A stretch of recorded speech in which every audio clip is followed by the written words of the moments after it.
Assalamualaikum warahmatullahi wabarakatuh. Alhamdulillah wassalatu wassalamu ala Rasulillah Muhammad bin Abdillah wa ala alihi washabihi wa wala. Amma ba'du. Para pemirsa yang dimuliakan Allah Ta'ala, Alhamdulillah pada malam hari ini, pada kesempatan kali ini kita bisa bersama-sama bersilaturahmi dengan Al-Mukarram Abah Kiai Haji Raden Yusuf Al-Mubarak.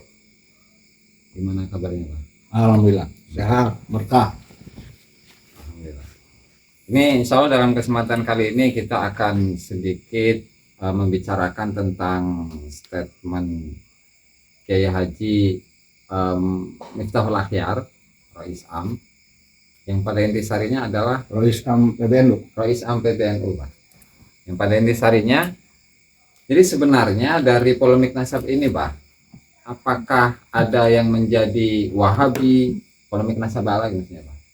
Apakah ada yang menjadi Wahabi atau menjadi Syiah atau menjadi Khawarij lantaran ada polemik nasab ini yang membicarakan atau mengkritisi nasab Balawi gitu, Pak? Akibat Akibatnya akibat dari polemik nasab ini, ya, Pak. apakah ada yang jadi Wahabi, Mm-mm. Khawarij, Khawarij atau Syiah atau gitu. Syiah? Gimana menurut pandangan Abah itu? Kalau menurut Abang ada. Ada Siapa itu, Pak? orang-orang yang menuduh Wahabi, Syiah dan Khawarij kepada orang yang tidak Wahabi, tidak Syiah, tidak Khawarij. Itu dia Wahabi. Iya. Kan sesuai dengan ucapan sabda Rasulullah. Barang siapa orang yang menuduh kafir, maka akan ada yang kafir di antara dua. Kalau tidak yang dituduh, maka yang menuduh. Jadi kalau ada oknum yang menuduh seseorang dari Wahabi, Syiah, Khawarij, dan yang dituduhnya tidak, seketika itu yang menuduh adalah yang Wahabi, yang Syiahnya Khawarij. Deal itu dah. Deal itu. Masa ucapan Rasul bohong? Deal itu.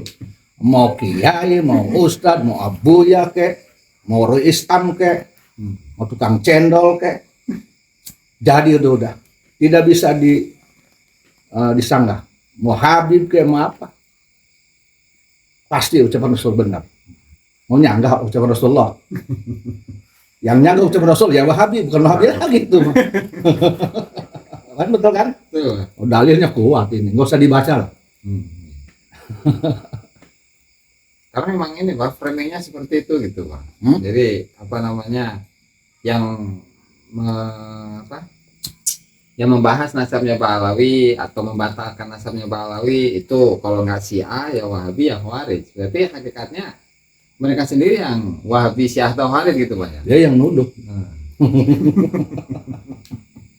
Kalau begitu yang membatalkan nasab itu Wahabi, Syiah, Khawarij itu Syekh Ainur Rafiq, ya, penguasa Hijaz dulu yang pernah menghukum orang yang ngaku zuriat Nabi Muhammad dari kalangan Ba'ali, Asgat dan sebagainya, kan dihukum oleh gitu, Pak. iya, oleh penguasa Hijaz Syekh Ainur Rafiq.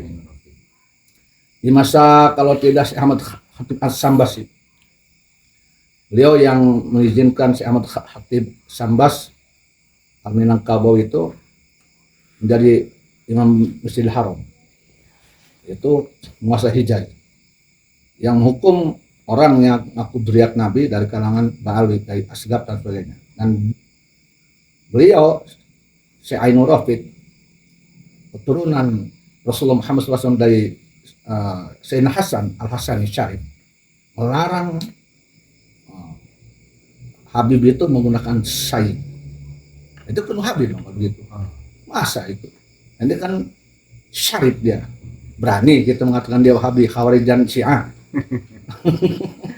Iya. Nah kalau itu bahkan dari statement itu kan muncul dari Rais Am PBNU, Pak Kiai Haji Miftahul Akhyar. Jadi apakah beliau memang tidak membaca atau ada yang pembisik gitu, Bang, menurut Abang? Ini menarik kalau sudah membahas beliau ya. Saya akan mendahulukan memaklumi. Ya, memaklumi. Yang pertama karena sepuh. Yang kedua karena kita menghargai ya, bukan menghormati, menghargai jabatan sebagai Rois Am. Walaupun Rois Am di NU itu yang saya tahu bukan hanya beliau.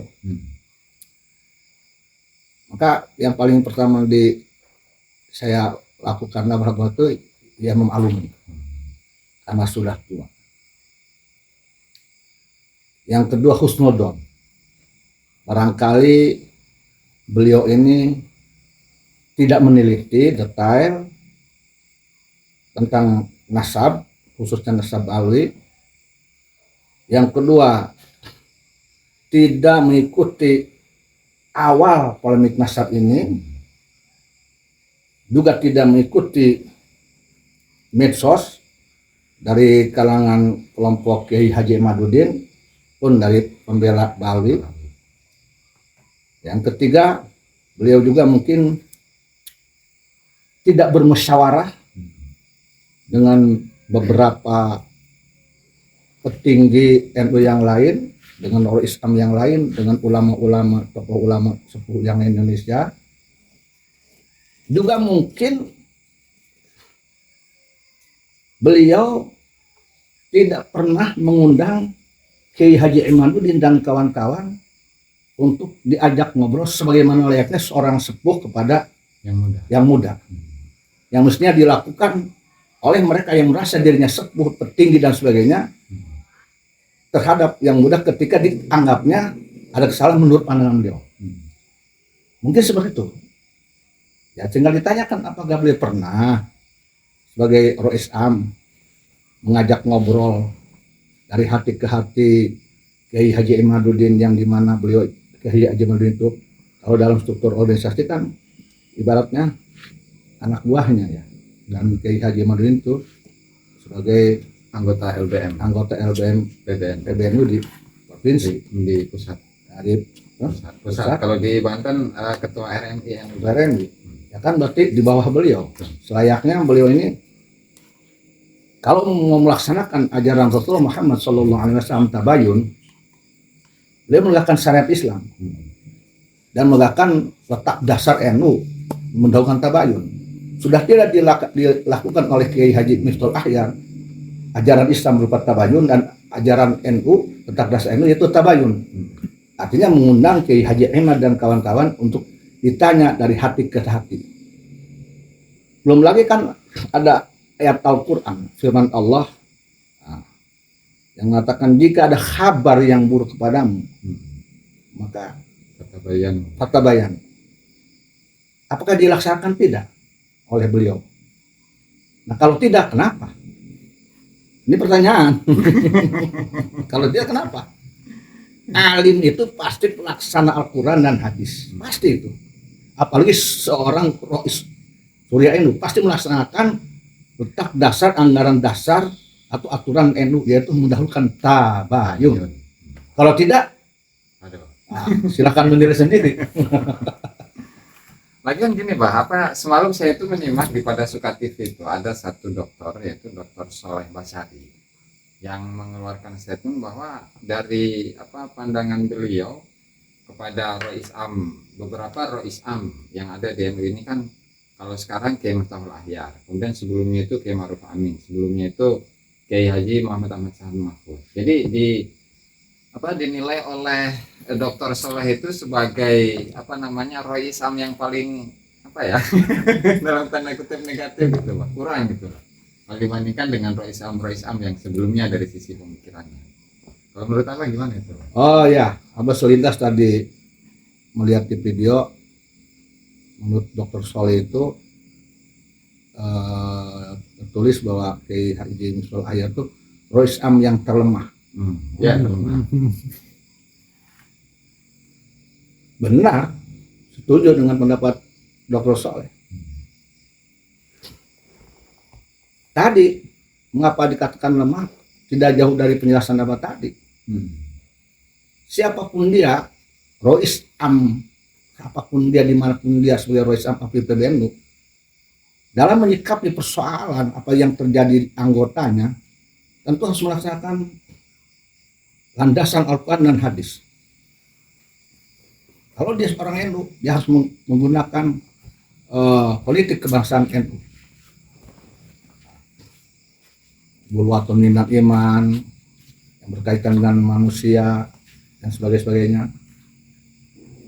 Ketika dia tidak melaksanakan itu, maka dia menjadi sebagai oknum Islam yang lemah. Bukan hanya lemah, bahkan bisa dikatakan tidak melaksanakan apa yang diinginkan oleh Allah dalam Quran, disabdakan oleh Rasulullah dalam hadis, dan dalam melakukan apa yang sudah sebuah kemestian dari NU, di mana NU itu selalu mendahulukan tabayun, mendahulukan hubungan baik manusia dengan manusia, bukan hanya dengan umat Islam, bahkan dengan non-Muslim. Apalagi ini, khusus apa? ya, Kiai Haji Imaduddin ini seorang Muslim dan orang NU lagi. Sangat ironis, sangat tidak dimengerti oleh akal jika hal itu tidak dilakukan. Katanya NU ini rahmatan lil alamin.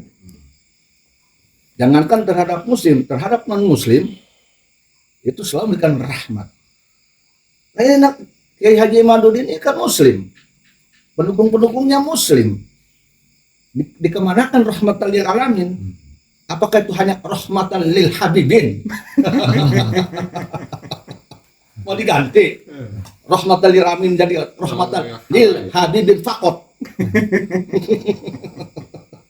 Ya kan? Ya kan, betul kan? Betul, Pak.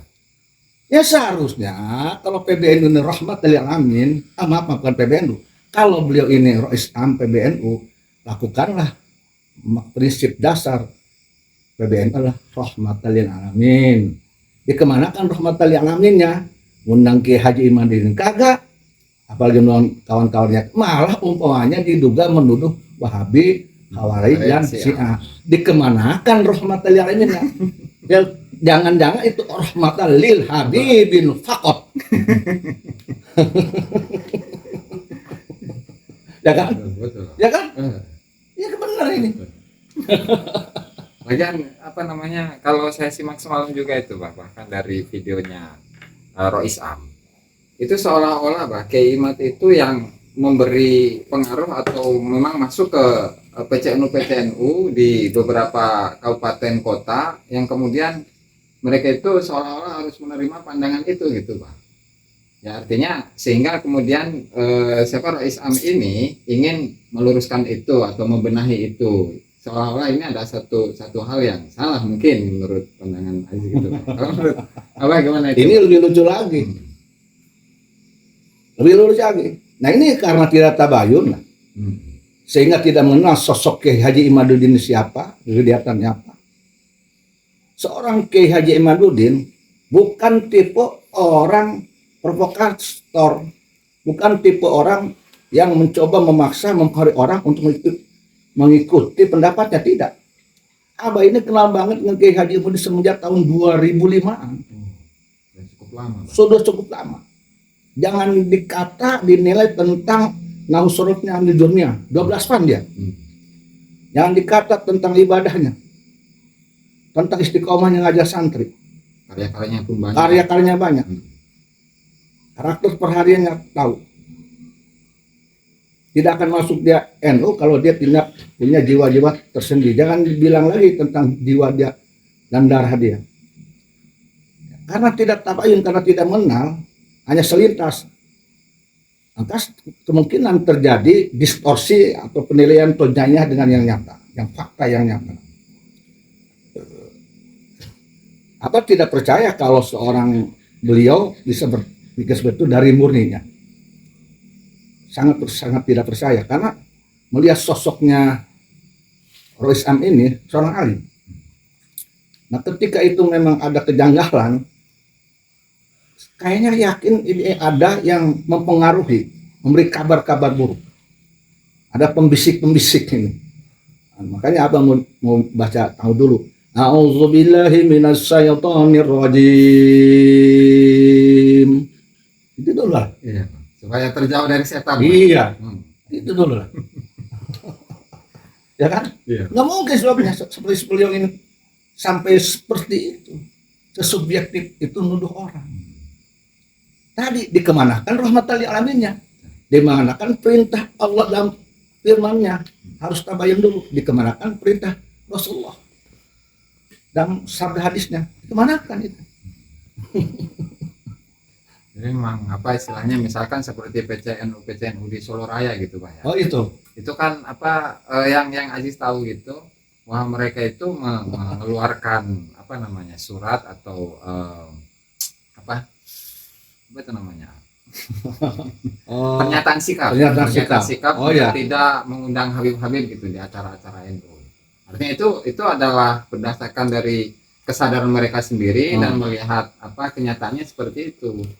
Jadi memang bukan karena paksaan atau gimana. Ya jelas itu bukan karena dipengaruhi oleh Kiai Haji Imaduddin. Yang Abah tahu, Kiai Haji Imaduddin itu datang kemanapun karena diundang. Mereka yang mengundang itu karena tabayun. Jadi prinsip NU itu justru dilaksanakan oleh NU yang di bawah. Tabayun dulu. Tidak, dia melihat di medsos, tapi dia tidak langsung percaya. Maka diundanglah Kiai Haji Imaduddin. Nah, ketika berhadapan Kiai Haji Imaduddin diminta dijelaskan, dipaparkan dalil dan sebagainya, kemudian mereka menerima. Kalaupun pernah ada penggiringan opini dipengaruhi, itu ya tadi harus dimaklumi. Harus dimaklumi. Itu yang dipengaruhi malah Rois Amnya barangkali banyak. Jadi itu dia katanya bilang a'udzubillahi minasyaitonir rajim. Gitu kan? Iya. Kalau ada pembisik-pembisik terhadap orang yang soleh, kemudian orang yang soleh tergelincir, siapa lagi kalau bukan a'udzubillahi minasyaitonir rajim, ya kan gitu. Iya. Kemudian ada berita katanya beliau ini akan merevisi ya, karena satu dibenahi karena di sana ada penolakan terhadap Ratibul Adat, ada sebagainya. Apa tidak sia-sia? Sebab yang menurut Abah nih husnudzon ke Allah, mereka yang mengikuti Kiai Haji Imaduddin mendukung tesisnya itu karena hidayah dari Allah. Kalau dirubah oleh tangan kita, kayaknya tidak akan terjadi. Kalau mau Roisam ini merubah hidayah Allah terhadap mereka, dirubah aja. Kayak Hakim Mukodam. Iya, yang barangkali akan muncul lagi pakai Mukodam di zaman sekarang ini, zaman Saiki. Mukodam Sani. Abah husnudzon ke Allah, semua yang mengikuti Haji Imaduddin adalah orang-orang yang diberi hidayah oleh Allah. Lalu kita akan membunuh hidayah itu. La mania lima ataita wala mutia lima mana'ata wala radda lima qadaita wala yanfa'u jadjadil.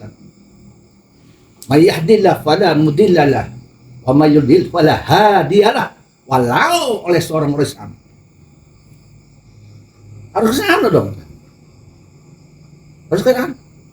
Yang mengikuti Haji Imaduddin orang-orang soleh Pak. Dan orang-orang NU kok. Segitu sayangnya ini ke Habib ini, lebih sayang kepada Habib daripada orang NU yang dimana mereka sudah kerja keras dari dulu. Mereka sakit hati ketika tokoh NU dihina, Gus Dur dihina, Kiai Said Akil dihina, NU-nya dihina oleh oknum Habib. Nah mereka yang akan maaf, andai kata mereka itu yang disentil. Apa tidak bisa mengatakan orang seperti apa orang itu seperti itu? Ya kan? Sebab yang Abah lihat mereka sekarang ini yang mengikuti tesis Kiai Haji Imaduddin punya latar belakang alasan masing-masing.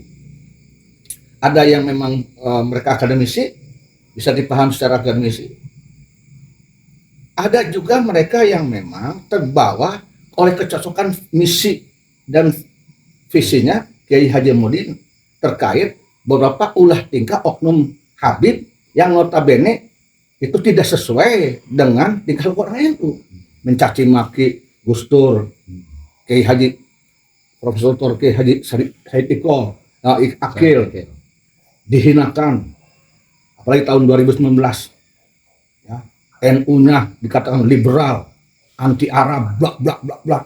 Apalagi ketika muncul Islam Nusantara, habis tuh. Ya. Abah sendiri di sini ikut diperangi. Ikut diperangi. Karena kita ngebela NU, ngebela Profesor Said Akil, membela Islam Nusantara. Ini malah kita dimusuhi, Pak ya. Nah, kita ini malah kita dikatakan dituduh Wahabi, Khawarij dan Syiah Ya. oleh golongan yang dimana golongan tersebut oknum-oknumnya menghina NU, menghina tokoh-tokoh NU. Oh apa iki? Waduh. Bahkan yang mengeluarkan statement itu ketua Rabita Alawiyahnya, Pak. Lah, iya. Ada apa ini? Aduh subhanallah. Jadi kadang-kadang kita miris. Ketika seorang soleh berubah kesolehan menjadi kemunafikan, hanya ada beberapa hal yang bisa merubah. Apa? Picis dan fulus. Maka oleh karena itu, ketika iblis berdialog dengan Rasulullah Muhammad SAW, ya Muhammad, hampir saja aku tidak bisa menggoda umatmu. Saking bagaimana tauhidnya umatmu dan bagaimana taatnya ibadah pada Tuhan. Hanya oleh satu umat bisa tergelincir. Oleh apa kata Rasulullah? Dinar, picis, fulus. Makanya barangkali ini ada oknum-oknum yang alimun, fulusun, sogokun, ya, bisikun, kurang bantu lalanjungun, ya kan? Ya kan? Susah untuk menjatuhkan orang alim. Sampai keluar dari rem susah. Orang alim itu orang yang ditakuti oleh setan. Maka jika ada oknum alim sampai tergelincir, yang salah dibenar, yang benar disalahkan, yang hak dibatil, yang batil dihakkan, maka barangkali kita harus curiga dengan adanya dialog antara Rasulullah dengan iblis tadi. Karena hanya satu umat Nabi yang akan bisa digelar hanya oleh dinar, oleh fulus. Ya. Atau oknum-oknum yang pernah ke dalam lambung dan perutnya memakan uang haram. Barangkali ada apa pengajuan kan sekarang banyak maaf. Saya tidak menuduh siapa kan sekarang banyak proyek proposal. Ya kan banyak proyek proposal kan diajukan pemerintah turun dari pemerintah ke sini sekian 50%. Jang aing 20, jang dia dengan 5 uang haram. Makanya Abah ini selama mendirikan pesantren dari tahun 99, insya Allah dia tidak pernah mau mengajukan proposal kepada pemerintah, jangankan ke pusat, tingkat kabupaten pun minta biaya pembangunan apapun Abah tidak mau karena takut terkena oleh iblis. Artinya iblis menggoda kita agar makan uang proposal yang diberikan pemerintah, kemudian dipotong bagi-bagi amplop. Buat hanya begitu. Kalau tidak oleh fulusun sogokun atau fulusun yang korupsiun, proposalun, oknum-oknumun. Mungkin seperti itu. Apa tidak menuduh siapa-apa. Mungkin hanya itu. Barangkali hanya itu. Ya iblis kan itu aja zaman sekarang. Maka Abah lebih suka terhadap seorang tokoh ulama Banten yang waro, alimun fakihun, orang takwa, Abuya Dimyati Cidahu, Abuya Mutadi dan Abuya dari Cidahu. Apa yang mereka katakan? Aing lebih suka diberi ku santri sanajan sapera. Karena jelas santri eta, jelas anmeran ke santri dan itu lebih ikhlas. Itu Abuya seperti itu. Makanya Abuya Cidahu itu dari Abuya Dimyati Cidahu sampai Abuya Mutadi, segitu Abuya Mutadi dekat dengan pejabat sekalipun Abah tidak pernah mendengar mengajukan proposal. Bahkan Abuya Mutadi Cidahu walaupun itu beliau jadi di PKB. Kalau tidak salah, Abuya tidak pernah menerima gaji sampai sekarang. Mustasar. Tidak pernah menerima, tidak pernah mengambil. Nah ini baru aliman fakihan Cidahu sentralnya. Maka Abah pernah bicara ke santri manapun, lamun dia yang selamat, lamun dia nuturkan aliman fakihan, nuturkan Cidahu, nuturkan Abuya Mutadi, insya Allah bersih dari itu. Insya Allah bikin lebih kuat kudrat. Insya Allah. Jangankan iblis menggoda dengan dinar, uang dinar iblis saja kalah dinarnya Abuya Mutadi Cidahu. Iblis punya dinar berapa? Kalah oleh dinarnya Abuya Mutadi Cidahu. Kalah. iblis ngegoda Abu Yahya tadi dengan dinar 1 miliar. 1 miliar gak ada apa-apanya. Sedinarnya Abu Yahya tadi benar-benar dari Allah min fadlir Rabbi. Ya kan? Betul. Untuk Abu Yahya tadi itu, Pak, sebenarnya Abu Yahya itu mendukung gerakan Kiai Haji Imad atau justru sebaliknya gitu, Pak? Karena memang banyak pertanyaan dari teman-teman gitu, Pak. Begini ya. Ya memang perlu dijelaskan. Orang yang pertama kali datang ke Syekhul Mukarram Mufti Syafi'iyah Al-Alim Alamah Al-Mutawaddi'in, yaitu Abu Yahya Muhtadi Cidau, yaitu Abah dengan Angjay. Abah ketika itu hampir maghrib datang ke beliau, soan, pertama minta doa restu, yang selanjutnya Abah izin ke beliau, Buya, izin saya untuk mengkafir oknum Habib yang radikal. Mangga. Yang kedua, beliau minta izin saya mau membuat organisasi yang memadai seluruh keturunan Wali Songo untuk penguat Pancasila, penguat NKRI, dan penguat NU. Mangga. Yang ketiga, Buya, saya minta izin untuk menjadikan Abuya menjadi penasihat dari organisasi tersebut. Abah tidak mengatakan PWI karena belum dibuat. Kata Abuya, mangga. Nah itu berarti sarah. Bisa mafhumnya berarti beliau mendukung pergerakan perjuangan keturunan Wali Songo. Walaupun Abah tidak mengatakan secara taksis tentang tesis, tidak.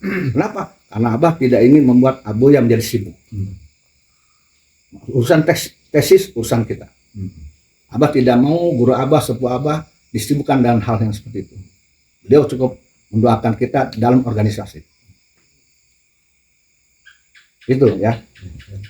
Ya setidaknya beliau menjadi salah satu dari Dewan Kesepuluhan di PWI gitu, Pak. Kalau di PWI sudah jelas, tapi seorang Abu Yahya Muhtadi Cidau, walaupun tidak ada informasi dari orang, Abah yakin 100% beliau kasar. Kalaupun beliau tidak dari Allah, kalau tidak asalkan beliau ada orang-orang dekatnya, murid-murid yang dekat, juga ada putra beliau yang memonitor masalah nasab. Mungkin beliau mendengar informasi tentang sepak terjang PWI, sepak terjang Abah dan Kiai Haji Muhyiddin Gus Abbas tentang bagaimana nasab ini. Abah husnudon, beliau sudah mengetahuinya. Nah, husnudon, ya husnudonnya begitu. Walaupun beliau tidak mengatakan ya dan tidak, tapi Abah yakin beliau sudah tahu. Dan kalaupun beliau sudah mendengar entah dari siapa, kalau beliau tidak setuju, biasanya beliau akan negur. Kalau ke Abah biasanya akan negur atau lihat putusannya. Ya, ini tidak ada Sama sekali, Pak. sama sekali. Bahkan sering Abah ke sana, beliau fine aja, baik-baik. Bahkan ketika Abah kita undang untuk pelantikan PWI di Banten, beliau berkenan, padahal ketika itu beliau sedang sakit. Tapi karena kecintaan beliau, hormat beliau, menghormati beliau terhadap PWI dan sebagainya, beliau hadir dan mendoakan. Jadi berhusnudon, beliau ini mendukung pergerakan PWI ini, turun Wali Songo. Karena pertanyaan udah habis, Pak, mungkin closing statement. Gini ya, saya menghimbau, mengajak pada seluruh saudara saya dimanapun berada, seluruh rakyat Indonesia, rakyat Nusantara, pribumi, warga Indonesia. Pertama, jaga kesatuan negara Indonesia, jaga Pancasila Bhinneka Tunggal Ika, hormati Umar Indonesia. Jika engkau melihat ada oknum Umaro yang di matamu kurang baik, tegur dengan cara yang baik. Jangan dengan cara yang radikal yang tidak sopan. Mau bagaimana, itu adalah Umaro kita. Yang selanjutnya, terkait polemik nasab ini, maka berpikirlah yang jernih. Jangan mentahkim sembarangan orang. Jika engkau penasaran, sebaiknya engkau pelajari kitab itu. Pelajari nasab dari awal, kemudian tanyakan kepada sumbernya. Kalau yang membuat tes itu Kiai Haji Madudin, jika kita umat Islam, maka tabayunlah, tanyakan langsung ke Kiai Haji Madudin. Jangan sampai terkena jebakan, terkena bisikan auzubillahi minasyaitonir rajim. Tanyakan dulu, tabayun. sebaik-baiknya umat Nabi Muhammad, umat yang tabayun. Agar kita tidak mudah mentahkin orang lain, menuduh orang lain Wahabi, ternyata tidak, maka kita jadi Wahabi. Menuduh orang lain Syiah, ternyata tidak, kita yang Syiah. Menuduh orang lain Hawari, ternyata tidak, kita yang Hawari. Bahkan menuduh orang lain Dajjal, maka kita yang Dajjal. Berhati-hatilah, jangan main-main. Karena semua yang terjadi di Indonesia, di dunia, termasuk polemik nasab ini, tidak lepas dari takdir Allah Subhanahu wa Ta'ala. Dan ini ada keterlibatan Allah. Dan bisa saja ini ada teguran dari Allah Ta'ala untuk khususnya para Habib. Pernahkah itu oknum Habib menghina keturunan Wali Songo? Tanyakan bareng. Pernahkah oknum Habib itu pernah memverifikasi nasab keturunan Wali Songo? Saya ketika keturunan Wali Songo datang mengajukan nasabnya, pernahkah oknum Habib nanya, ini Masjid ente siapa saksinya? Luruhnya siapa saksinya? Kitabnya mana? Pernah tidak? Ya, pernah tidak? Pernah tidak oknum Habib menanyakan kitab-kitab sejaman? Saksi-saksinya di leluhur keturunan Wali Songo. Dan ketika keturunan Wali Songo tidak bisa memberikan itu, pernah tidak dinafikan, dimardutkan itu nasab keturunan Wali Songo terhadap, jangankan terhadap Rasul, terhadap Wali Songonya pun pernah tidak dimardutkan oleh oknum-oknum habaib itu, termasuk oleh orang-orang Robitoh. Pernah tidak? Jika pernah, begitulah tentu akan ada balasan dari Allah. Tidak mungkin Allah menurunkan sesuatu musibah terhadap seseorang kalau tidak apa yang mereka lakukan. Ya kan? Semua yang terjadi itu aidihum, akibat tangan-tangan mereka, ulah mereka. Tidak mungkin Allah membalas kebaikan dengan keburukan. Tidak mungkin. Ini harus ingat pada takdir Allah. Pakai tauhid. Menghadapi polemik nasab bukan hanya oleh ilmu nasab, oleh fikih, tapi pakai tauhid. Agar kita bisa lurus menghukumi seseorang. Agar kita bisa tahu siapa kita. Tidak mudah menyalahkan orang lain. Padahal kesalahan kita ada di dalam diri kita. Ya. Nanti kurang tema siti, kurang Sunda kisolehan nanti. Kisolah. Semut di seberang lautan terlihat, gajah di peluk mata tidak terlihat. Mungkin saja ini terjadi terhadap klan Ba'al. Orang mungkin tidak tahu, tapi Abah memonitor apa yang pernah dilakukan oleh oknum Bali semenjak dulu terhadap keturunan Wali Songo. Jadi jangan salahkan mereka, tidak juga salahkan Allah. Apa yang terjadi kepada mereka, ingat kepada mereka, pernah tidak mereka melakukan itu terhadap keturunan Wali Songo? Ketika keturunan Wali Songo diperlakukan seperti itu, apakah Wali Songonya sebagai eyangnya itu akan terima? Ketika keturunannya dihina, dicaci maki, nasabnya ditiadakan, apakah akan diam Wali Songo sebagai kekasih Allah Ta'ala? Dan apakah Robnya Wali Songo akan diam ketika keturunan kekasihnya dihinakan? Tanyakan kepada mereka, jangan dulu menyalahkan kepada orang lain. Ya kan, gitu kan? Ya, ini mudah-mudahan closing statement nih, mau bisa didengar oleh semuanya.